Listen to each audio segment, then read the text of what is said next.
Paris, chérie, mon beau Paris, c'est toujours toi que j'aime.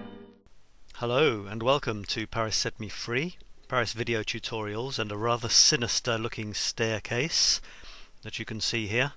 Now you can imagine that it's probably something to do with the transport system in Paris. I'm just going to drag it back a bit so you can see my feet coming in there. So that's where I was when I took the photo that I'm about to describe, going down into this place. Let me show you where it is on good old Google Maps. Here's Paris, and I actually live just outside Paris, although I tell people that I live in Paris.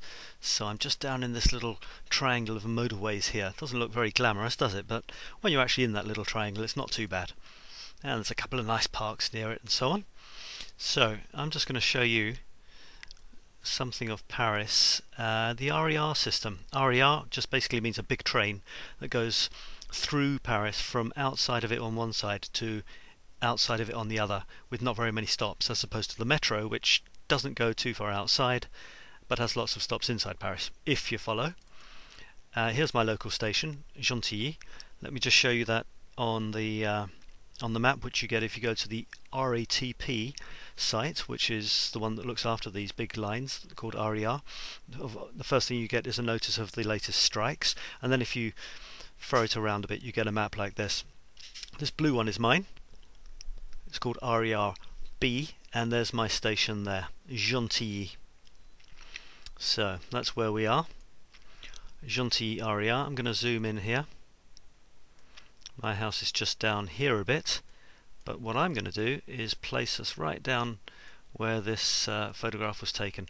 Here I was walking along my street towards the RER on a chilly day, as it was coming on for November or December. Here we are, Rue Benoît Malon. There's this beautiful picture, this beautiful building, which has figured in some of my shots with those lovely cancer-giving mobile phone thingies there. And here it is. Here's my local station. If I can manage to get there. What's it doing? Yeah, there we are. So there's the station. I head down through this opening here pretty often, down there, turn around, and then you have what I showed you here. You never know what's going to come up in front of your eyes, which is why I'm going on so much about this. I hadn't have my camera, didn't have a clue what I was going to see, and took a photograph of my feet. Might well have tripped over and smashed the camera, as I often do, but in this case I didn't. And the next shot I saw was this. Walked down onto the platform, there's this poster, and I thought, that's interesting. Took a shot of it. Took another shot, and that was the end of that little session. Okay, so obviously I didn't take the feet, I took these two, and I thought, that's quite nice. Now which one shall I go with? Now if you look at the final version, you'll see that I chose this one here. Let me just show you it. There it is. Unfortunately it's a portrait format, so I can't show you all of it, but I can do it like this, and of course you can see it on the sites. parissetmefree.com, parissetmefree.blogspot.com. There it is. So why did I like this shot? Or what do you think about it? Well, I liked it for the reason that I was taking this shot from an extreme angle on this poster. Now this girl wasn't actually as thin as she seems to be here. Obviously if I'd been face on to the poster, she'd have been much thicker, less slim, but not that much, but because she's a slim model, and she's if you can see, she's on her tippy toes, on high heels and so on. But having said that, this is a really good demonstration of what you can do, how you can change something which is basically the work of somebody else, by changing your point of view. So if you come around to the very side of this and shoot it slicing almost across the front of the image, you're changing the perspective, and she looks much thinner than she actually does if you looked at it face on. So in that way you've added a bit of originality, which is something that you really have to look for when you're taking pictures involving other people's artwork. Right, so there she is. and the other possibility was this one. Let me make that a little bit bigger. There it is. Okay, and this one. Now, why did I choose this one as opposed to this one? Well, here's the other characters. Here's an old lady sitting down on this bench. She came along and walked into my photograph in between taking this one and this one. And here's a guy. Now, I felt that that didn't really do too much. There could have been some sort of link between this woman and her head leaning over there and this woman and so on, but I thought that was pushing it. What I really did like, though, was this shot. I loved the way the guy was looking sort of short and stubby, facing this way, facing the girl. The girl was looking ridiculously tall and thin, because I'd made her look that way, looking towards him. And it was this contrast, it was these two lines. Let's just go back to the final one.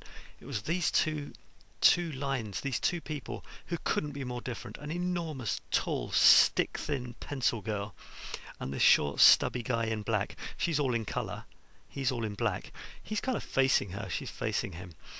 And it's lovely. There's these diagonals going down, if you can imagine. Apart from the lovely curve of Gentilly Station, which I am fond of, all these lines going whoop into the distance, twirling round the corner there. You've got these contrasting straight lines. So if you look at those straight lines there, and these lines curving into it, that's rather pleasant to look at for a start. And it's right in the middle, which is good. I like it. And then you've got this big long thin line and this little short stubby one, and that's basically what I like about the photograph. It's those two. I was going to say there's a kind of diagonal, if you like, from the top of her head to his, and then his feet coming down to hers in a way. You could imagine that little kind of triangle thing, and it's just the slight amusingness of the situation, which is quite funny. And when that woman came along and sat on the bench there, kind of got in the way, I felt, so I didn't go with her. Apart from that, yes, I've bumped up the colours, because if you do look at the originals, pretty dull. It wasn't dull to my eyes, it didn't look this pale, but that's what the lighting did. You know, our eyes have a much the ability to see much more colours and much more contrast than cameras do, so I feel quite justified in bumping up colours and contrast and so on. Plus I exaggerate them slightly, because that's the style that I like, often enough. So there it is, a funny kind of shot that I wasn't expecting at all. But then, when do you ever expect your favourite shots? Very, very rarely have I gone out with a shot in mind, come back with it, even with something which matches up to what I hoped of the actual shot that I had in mind.